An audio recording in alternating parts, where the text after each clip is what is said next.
waktu kurang dari 10 detik, drone ini bisa menemukan dan mengunci target manusia. Konsep ini dikenal sebagai Slaughterbots Drone Mini dengan kecerdasan buatan yang bisa berburu manusia, dikembangkan oleh Stuart Russell, seorang profesor AI dari UC Berkeley. Dilengkapi kamera dan AI facial recognition, ia bisa memindai wajah dan mencocokkan dengan database, serta memilih target secara otomatis tanpa perintah manusia.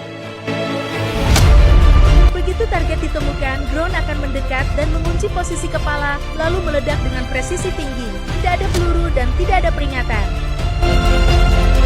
Yang lebih mengerikan, drone ini tidak datang sendirian. Mereka bisa dikirim ratusan sekaligus bekerja seperti kawanan lebah yang mencari target satu persatu. Ini memang masih konsep, tapi teknologinya sudah mulai ada.